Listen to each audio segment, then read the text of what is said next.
자, 오늘 여러분과 함께 나눌 또 은혜의 말씀, 하나 되는 교회, 성장하는 교회, 이 제목으로 또 함께 은혜 나누고자 합니다. 우리 말씀 듣기 전에 또 우리 같이 한번 인사 같이 나눠볼까요? 우리 옆에 보시면서 우리 얼굴에 밝은 미소를 띄우시면서 이렇게 인사 나눠보겠습니다. 2015년에도 잘 되고 있습니다. 기도하면 됩니다. 이렇게 인사 나눠볼까요?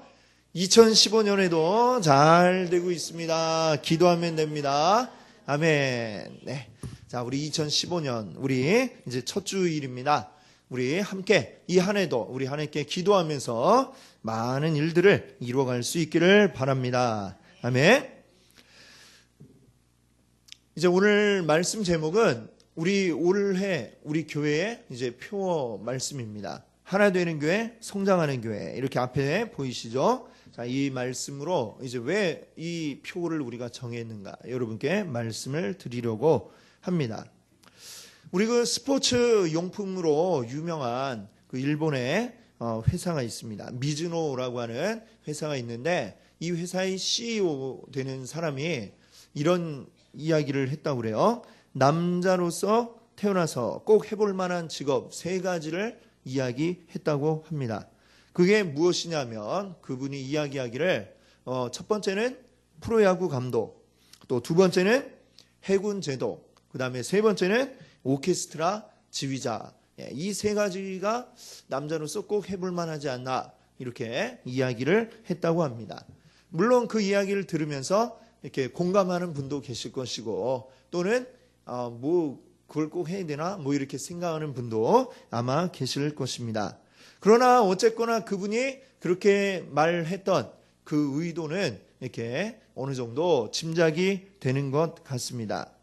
프로야구 감독이라든지 아니면 해군 제독이라든지 또는 오케스트라 지휘자, 이 사람들이 하는 일이 무엇인가 생각해 보면 공통점이 있는 것 같습니다.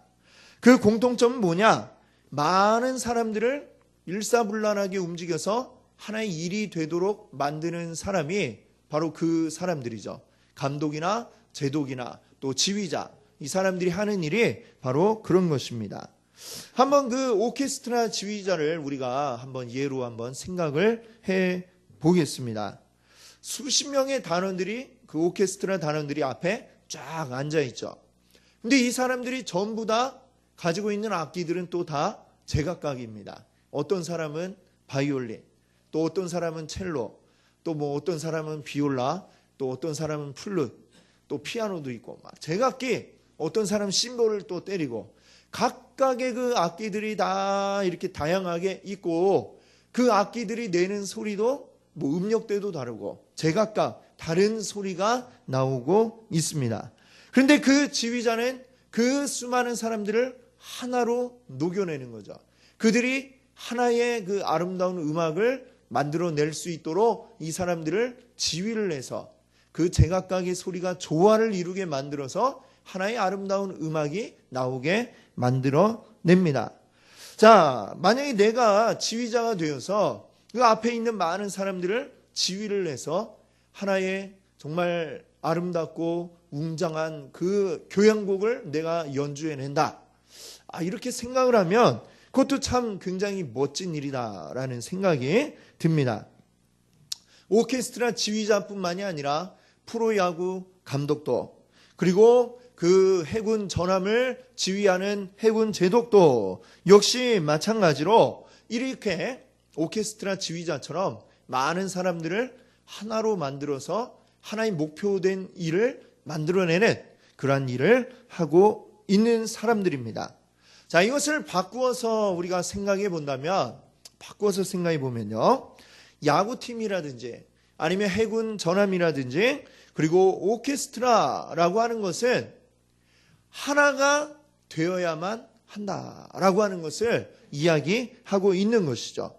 우리가 지휘자가 없는 상태에서 그 단원들이 제각각 자기 악기 가지고 소리를 낸다고 생각을 해 보십시오. 앞에 지휘자가 없는 상태인데 어떤 사람은 이제 막 늦게 와갖고 그 악기를 막 조율을 합니다. 띵띵띵띵 하면서 조율을 하고 있고, 또 어떤 사람은 옆 사람과 잡담을 나누고 있습니다. 어떤 사람들은 또 자기가 하고 싶은 대로 마음껏 자기가 좋아하는 그 악보를 가져다 놓고 막 연주를 하고 있습니다. 그런 사람들이 한 40명쯤 막 모여 있다고 생각해 보십시오. 거기에서 나오는 소리, 어떤 소리가 나올까요? 그 소리를 하나로 표현한다면 그냥 잡음, 소음이라고 할 수 있을 것 같습니다. 소음밖에 되지를 않죠. 아무리 세계 최고의 그 연주 실력을 가진 연주자들이 모여 있다 하더라도 하나로 합쳐지지 않으면 그 소리는 소음이 될 수밖에 없는 것입니다. 그런데 지휘자가 그들을 하나로 모아서 하나로 뭉쳐서 그 소리를 낼 때에 아름다운 그러한 소리가 날 수가 있는 것이죠. 그렇기 때문에 이 오케스트라라고 하는 것은 반드시 하나가 되어야만 하는 것입니다. 그 하나 되게 만들 수 있는 지휘자가 필요한 것입니다. 마찬가지로 프로야구팀도 하나가 되어야 하기 때문에 감독이 필요한 것이고, 해군 전함도 하나가 되어야 하기 때문에 그곳에는 해군 제독이 필요한 것입니다. 자, 교회도 역시 마찬가지라고 말할 수 있겠습니다. 하나가 되어야만 하는 것이죠. 프로야구팀, 또 해군 전함, 그리고 오케스트라처럼 유기적으로 하나가 되어서 움직이지 않으면 안 되는 것이 바로 교회인 것입니다. 그래서 성경은 교회를 향해 하나가 되어야 한다 이렇게 말하고 있습니다. 특별히 오늘 본문인 에베소서 4장 13절 말씀을 보니까요, 하나님의 아들을 믿는 것과 아는 일에 하나가 되어라 이렇게 이야기하고 있습니다. 우리 이 세상 가운데는 뭐 프로야구 팀이라든지 아니면 오케스트라라든지 해군 전함이 아니라도 하나가 되면 좋은 것들을, 이런 것들이 많이 있습니다. 자, 교회도 뭐 하나가 되어야 한다는 면에서는 마찬가지라고 할 수가 있겠죠. 그러나 우리가 알아야 될 게 있습니다. 그냥 무조건 하나만 되면 되는가? 어떤 식이든지 하나만 되면 그건 되는 것인가? 하면 그렇지 않다는 것이죠. 하나가 되되 어떻게 하나가 되어야 하느냐? 하나님의 아들 그리스도를 믿는 것과 그리스도를 아는 일에 우리가 하나가 되어야 하는 것입니다. 그게 바로 세상 여러 다른 조직들과 교회의 차이점이다 이렇게 말할 수 있는 것입니다. 자, 이 세상에는 교회라는 이름을 걸고 있는 곳이 많이 있습니다만 오늘 말씀이 이야기하는 것처럼 그리스도를 아는 일에 또 그리스도를 뭡니까? 그리스도를 믿는 것과 아는 일에 하나 되지 못한 이러한 교회들도 많이 있는 것이 사실입니다. 예전에 시사고발 프로그램을 이렇게 보니까요, 뭐 만민중앙교회라고 하는 교회가 나오는 것을 본 적이 있습니다. 물론 이 교회는 이단 교회입니다. 자, 근데 그 교회 그 영상에 어떤 장면이 나왔냐면은 이제 아마 그 교회 안에서 이 목사님이 이제 미국에 갔을 때 라스베가스에 가서 이제 도박을 했던 게 문제가 되었나 봐요. 그래서 거기에 대해서 이제 해명을 하는데 뭐라고 해명을 하느냐? 나는 거기 가서 한 이유가 있다. 이유가 있습니다, 여러분 하면서 내가 이 교회 부족한 재정을 채우려고 내가 그 라스베가스에서 도박을 할 수밖에 없었다. 뭐 이런 식으로 이야기를 하더라고요. 그게 이제 TV 타고 나왔는데 여러분도 들으니까 얼마나 웃기십니까? 웃기죠? 교회 재정을 무슨 도박을 해서 해야 된다면 뭐 신학교 나온 사람이 목사할 게 아니라 타짜가 목사를 해야지. 그렇지 않겠습니까? 자, 근데 이런 말도 안 되는 변명을 하는데 그게 받아들여지고 용납이 되는 그러한 교회로 거기에 나오는 것을 봤습니다. 그러니까 이게 뭡니까? 예수 그리스도로 이 교회가 하나 된 게 아니라 그 교회 목사, 그 목사를 중심으로 하나가 되니까 무엇을 하든지 무조건 오케이가 되고 무엇을 해도 용납이 되는 이러한 상황이 된 것이죠. 그러니까 그런 교회를 우리가 뭐라고 이야기합니까? 정상적인 교회라고 하지 않고 이 교회는 이단 교회다라고 이렇게 이야기를 하는 것이죠. 자, 하나로 똘똘 뭉치는 걸로 이야기하자면 요즘 또 아주 시끄럽게 이야기되는 신천지 이단도 또 빼놓을 수가 없습니다. 여기 사람들은 아주 그 자기들이 목표 한 바를 이루기 위해서 얼마나 그 하나로 똘똘 뭉쳤는지 그 목표를 이루기 위해서라면 불법도 서슴지 않고 폭행도 막 일삼는 그러한 자들이 바로 신천지라고 하는 것을 여러분들 또 많이 들으셨을 것입니다. 자, 그 사람들이 목표로 하는 것 14만 4천 명 채워야 된다.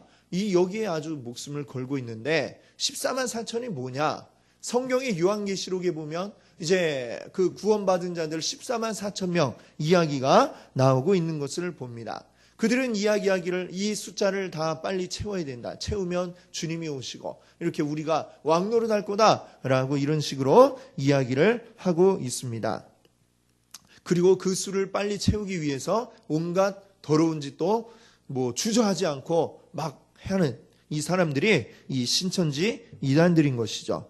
혹시 주변에라도 여러분 주변에 14만 4천 명을 채워야 된다 이런 헛소리를 하는 사람이 있으면 그런 사람은 그냥 사람 취급도 하지 말고 그냥 가까이 하지 않는 게, 내가 그 사람 설득하려고 해도 그 사람이 이미 머리에 꽉 차 있어갖고 설득해도 되지도 않고 그렇습니다. 그냥 멀리하는 게 그런 사람은 상책인 줄로 압니다. 우리 14만 4천 이렇게 얘기 나왔으니까 그럼 그게 뭡니까? 또 아마 궁금증을 가지실 것 같아서 간단히 여러분께 말씀을 드리자면 요한계시록은 굉장한 아주 그 상징들이 많이 나오고 있습니다. 어떤 상징적인 것들이 많이 나오고 채워져 있기 때문에 그것이 우리 일상에서 보기 어렵고 또 이해하기 어려운 그런 표현들이 많이 나오는데, 생각해보면 이게 이유가 있는 것입니다. 14만 4천이라는 숫자가 어떻게 해서 나왔느냐? 구원받은 사람들의 수. 이거는 쉽게 딱 풀어서 얘기하면 12 곱하기 12 곱하기 1000. 그러면 얼마일까요? 14만 4천이죠. 12 곱하기 12. 이거는 뭐냐? 이제 구약 시대의 12지파. 그 12지파를 이제 의미하는 거죠. 그 12지파는 뭐겠습니까? 구약 시대에 구원받은 성도들을 의미하는 것입니다. 또 신약 시대에는 12사도가 있죠. 12사도. 12사도로 대표되는 신약 시대에 이제 구원받은 사람들을 대표하는 게 또 12라고 이렇게 나오는 것이고, 1000은 뭡니까? 굉장히 큰 수, 굉장히 많은 사람을 이야기하는 큰 수를 얘기하는 1000. 그래서 그것을 조합을 하니까 14만 4천이라는 수가 나오는 것이고, 그래서 이것은 뭡니까? 이 구원받은 구약시대, 신약시대에 통틀어서 모든 구원받은 자들, 성도를 이제 이야기하는, 상징하는 수가 바로 14만 4천인 것이죠. 그것이 채우기 위해서 딱 14만 4천 번 말고 그러면 14만 4천 1번째로 구원받은 사람은 안 나오는 겁니까? 그런 건 아니겠죠. 그러니까 이 신천지와 같은 각종 이단들 보면 말도 안 되는 것에 목숨을 걸고 하나가 되어서 열심을 내고 있는 것이죠. 그렇게 잘못된 방향의 열심, 이거는 뭡니까? 내가 막 열심히 어딘가 가기 위해서 뜁니다. 근데 그 방향이 반대 방향으로 내가 열심히 뜁니다. 그러면 내가 더 열심을 내면 낼수록 어떻게 되는 거예요? 내가 가고자 하는 방향과 더 멀어지게 되는 것이죠. 우리 잘못된 열정만큼 위험한 것은 없습니다. 우리는 온전하게 제대로 된 방향으로 우리의 열정을 나타낼 수 있기를 바랍니다. 아멘. 자, 그러면 우리가 열정을 다해야 할 그 대상이 무엇이냐? 우리가 힘을 다해 달려가야 할 방향이 어디냐? 바로 오늘 말씀이 이야기하지 않습니까? 예수 그리스도로 우리가 하나 되는 것입니다. 교회의 주인이 누구일까요? 교회 주인이 목사입니까? 아니면 성도들입니까? 둘 다 아닙니다. 목사도 아니고 성도들도 아니고, 이 교회의 주인은 누구냐? 바로 주님이시다라고 하는 것이죠. 우리 하나님, 예수 그리스도, 또 우리 성령님, 이 삼위일체 하나님이 우리 교회의 주인 되심을 여러분들 믿으시기 바랍니다. 아멘. 교회는 그렇기 때문에 누구의 뜻대로 움직여야 됩니까? 목사의 뜻대로 움직여서도 안 되고 성도들의 뜻대로 움직여서도 안 되고 오직 하나님의 뜻대로 움직이는 것이 온전한 교회인 줄 믿습니다. 그래서 이 교회의 주인인 주님이 원하시는 바가 내 뜻대로 움직여라 라고 하는 것인 줄 믿습니다.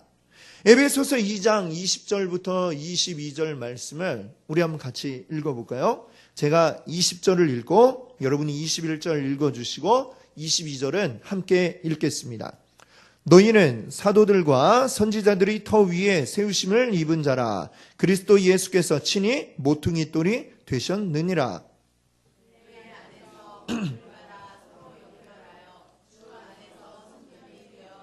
함께 읽습니다. 너희도 성령 안에서 하나님이 거하실 처소가 되기 위하여 그리스도 예수 안에서 함께 지어져 가느니라. 아멘. 자, 오케스트라에 우리가 아까 비유를 했는데 오케스트라로 교회를 비유하자면 이 교회라는 오케스트라의 지휘자는 누구냐? 바로 예수님이라는 것이죠. 자, 에베소서 2장 말씀, 우리가 좀 전에 읽었던 그 말씀에서는 하나의 집으로 비유를 하고 있습니다. 자, 우리 성도 각각 개개인은 하나의 벽돌이다, 이렇게 생각을 해보십시오. 자, 근데 벽돌이 굉장히 많이 있는데 한 무대기로 쌓여 있다고 생각을 해보십시오. 그 집이 될 수가 있습니까? 그냥 벽돌 무더기일 뿐이지 그게 집은 아니죠. 이 벽돌은 집이라는 형태를 갖추어서 싹 쌓여졌을 때에 그때야 비로소 집이 될 수가 있는 것입니다. 그리고 그 벽돌을 쌓는 것도 그냥 아무렇게나 막 쌓는 게 아니라 일정한 규칙에 의해서 또 그 쌓는 방식에 의해서 쌓아 나갈 때에 집이 될 수가 있는 것입니다. 자, 그러면 이 벽돌을 어떻게 해서 쌓아 나가느냐?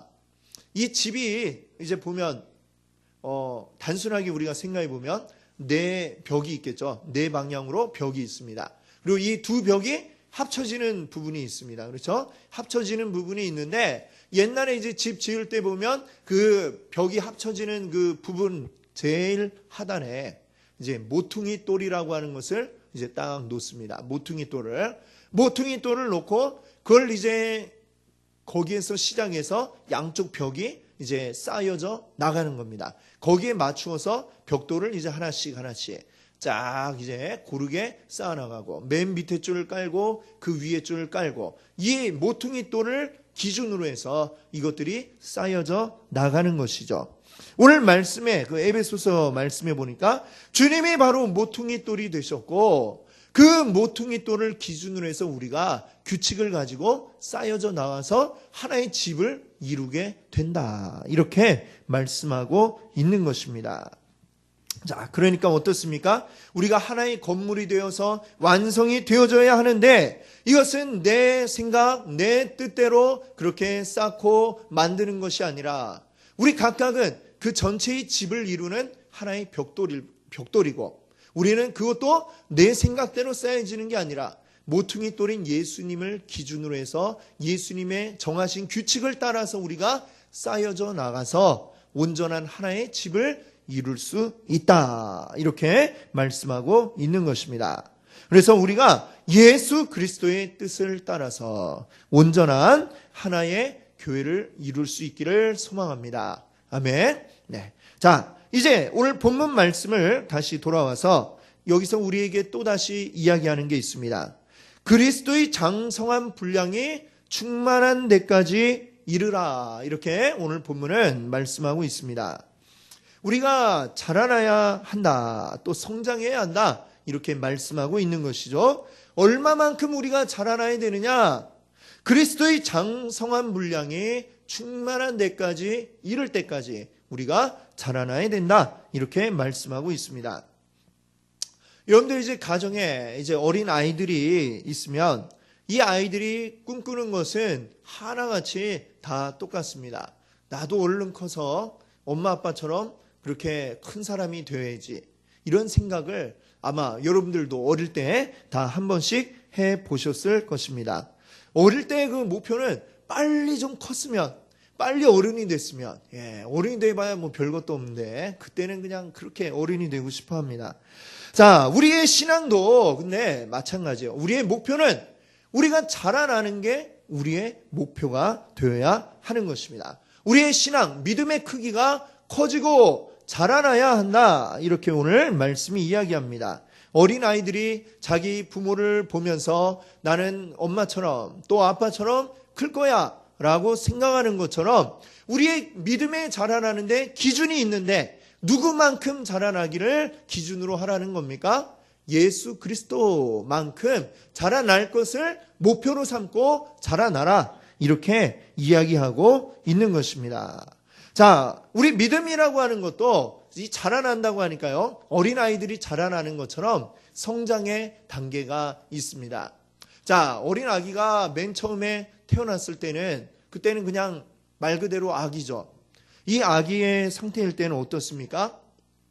자기 스스로 할 수 있는 게 아무것도 없죠. 어린 아기 먹고 싶으면 어떻게 합니까? 울죠. 울면 얘가 배가 고프구나 하고 이제 엄마는 이제 뭐 분유를 먹이든지 젖을 먹이든지 하게 됩니다. 또 쉬를 해서 왠지 좀 찝찝한데 이러면 아기는 또 어떻게 하죠? 웁니다. 자기가 이렇게 탁 기저귀 풀고 갈아차는 게 아니라 부르죠. 자기가 울음을 울므로써 이제 표현을 하는 거죠. 그러면 이 아이의 엄마는 또 와서 기저귀를 갈아줍니다. 이 아이는 하나부터 열까지 모든 걸 다 챙겨주고 도와줘야 됩니다. 심지어는 잠자는 것까지도, 그렇죠? 잠자는 것도 그냥 내비두면 자는 게 아니라 이 재워야 아이가 잠을 자지 않습니까?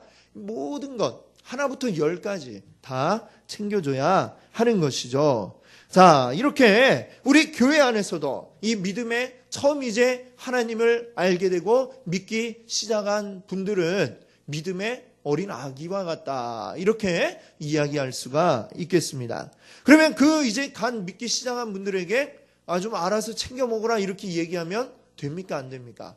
안 되죠. 그러면 어린 아기한테 얘는 왜 밥은 안 챙겨 먹고 맨날 울기만 하는 거야. 이렇게 얘기하는 거나 똑같은 것이죠. 그럼 믿음의 어린 아기 수준인 분에게는 이 믿음이 이제 미리 이미 성장한 분들이 챙겨주고, 밥도 먹여주고, 이렇게 옷도 갈아입혀주고, 씻겨주고, 재워주고 하는 이 모든 일들을 다 도와주고 챙겨줘야 할 필요가 있는 것입니다. 이 교회에 처음 오신 분들은 교회에 처음 오면 모든 게 이제 낯설고 그럴 수밖에 없죠. 마치 남자분들이 군대 가면 맨 처음에 이제 어떻게 해야 됩니까? 짝대기 하나 딱 달죠. 짝대기 하나 딱 달면은 그 사람이 밖에서 무엇을 하다 온 사람이든지 다 똑같습니다.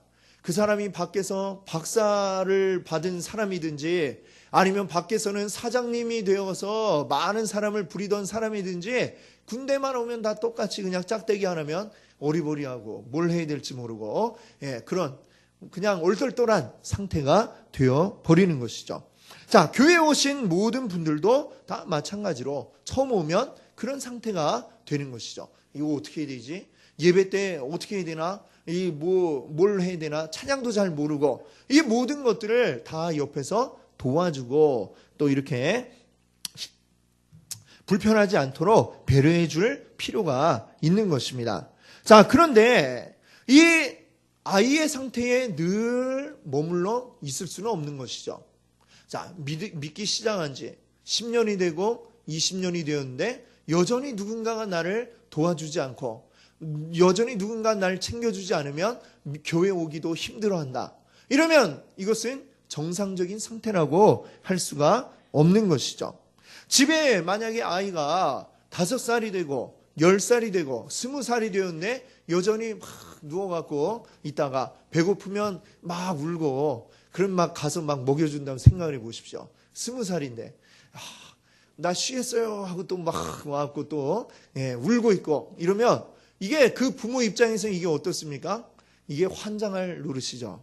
얼마나 답답한 노릇입니까? 그렇죠?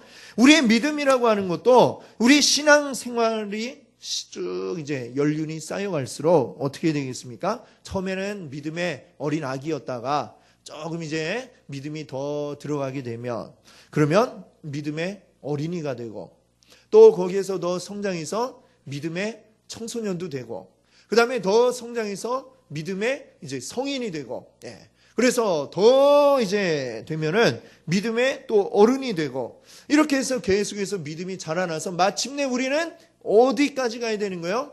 예수님만큼의 믿음의 분량까지 우리가 자라나야 한다라고 이렇게 성경은 이야기하고 있는 것입니다. 물론 우리가 아무리 예수님 목표로 해도 예수님만큼 될 수는 없습니다.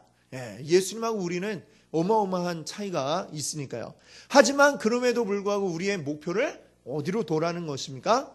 예수님만큼 되기를 우리가 바라고 소망하고 달려가라 이렇게 말씀하고 있는 것입니다. 이것이 우리 이 땅 가운데서 살아가는 우리 모든 성도들의 믿음의 최종 목표, 예수님을 바라보고 달려가야 하는 것입니다. 자, 그럼 예수님만큼의 그 믿음이란 무엇을 이야기하는 것일까요? 이것을 한마디로 얘기하면 바로 순종입니다. 순종. 하나님 뜻에 온전히 순종하는 믿음. 이게 바로 예수님만큼의 장성한 분량의 믿음인 줄 믿습니다. 예수님이 십자가 지시기 전날 밤 기도했던 내용이 무엇입니까? 누가복음 22장 42절 보니까요. 이렇게 기도하셨습니다. 이르시되 아버지여 만일 아버지의 뜻이거든 이 잔을 내게서 옮기시옵소서. 그러나 내 원대로 마시옵고 아버지의 원대로 되기를 원하나이다 하시니 자, 예수님에게도 하나님의 아들인 예수님조차도 이 십자가에 매달려 죽는다고 하는 것 그리고 모든 인류의 죄를 짊어지고 고통당한다는 것 결코 유쾌한 일이 아니라 피하고 싶은 그러한 일이었다는 것을 우리가 알 수가 있습니다. 그런데 웬만하면 좀 피하고 싶은데 피할 수는 없을까요? 마지막 기도하시면서도 예수님 이렇게 다른 방법 없나요? 하다가 결국에는 뭐라고 합니까? 그러나 내 원대로 마시고 내 생각대로 내 뜻대로 하지 마시고 아버지의 뜻대로 되기를 원합니다. 기도를 이렇게 마무리하시고 그리고는 잡히셔서 십자가를 우리를 위해서 지셨다라고 하는 것입니다. 여러분 예수님의 이 순종 하나님께서 네가 죽어야 되겠다라고 하면 그 죽음까지도 받아들이는 이 순종이 바로 예수님의 믿음인 줄 믿습니다. 아멘. 우리 성도의 삶도 이 수준까지 올라가게 되기를 바랍니다. 내 인생은 나의 것이 아니라 하나님의 것입니다. 하나님이 원하시는 대로 내가 살기를 원합니다. 하나님 뜻하시는 대로 내가 살아가기를 원합니다. 이렇게 고백하고 우리 주님이 뜻하시는 대로 내가 한 걸음 한 걸음 나아가는 것. 때로는 내 육신이 약하고 때로는 내 의지가 약해서 이걸 제대로 못할 때도 있겠지만 그럼에도 불구하고 다시 또 힘을 내서 주의 뜻대로 살아가기를 결심하는 성도, 이 성도의 믿음이 온전한 그리스도의 장성한 분량까지 자라가는 그러한 믿음인 줄로 믿습니다. 아멘. 우리 모든 성도님들의 믿음이 이렇게 성장해 나갈 수 있기를 바랍니다. 아멘. 자, 우리 성도 개개인이 성장해 나갈 때에 이 교회도 성장해 나갈 수 있는 줄 믿습니다. 아멘. 왜입니까? 이 교회는 그냥 교회가 아니라 성도들이 모여서 이룬 것이 바로 교회입니다. 성도가 성장해 나가면 당연히 이 교회도 성장해 나갈 수밖에 없겠죠. 우리가 양적인 성장만 이야기하는 것이 아닙니다. 우리의 질적인 부분도 성장해 나가게 되는 것입니다. 우리는 각 개인으로 존재하는 자들이 아닙니다. 우리는 교회의 구성원으로 교회의 하나 된 몸을 이루는 각 지체로서 교회라고 하는 것을 건물이라고 한다면 우리는 그 건물 가운데 들어가 있는 하나의 벽돌과 같은 역할을 하는 자들이 바로 우리들인 줄 믿습니다. 아멘. 우리는 이 하나 된 몸 안에서 또 하나 된 이 건물 안에서 우리는 그 안에 내가 있음으로써 나의 존재 의의를 찾을 수가 있는 것입니다. 나의 모든 것을 그 안에 녹여낼 때에 우리는 가장 아름답고 고귀한 존재가 될 수 있는 것입니다.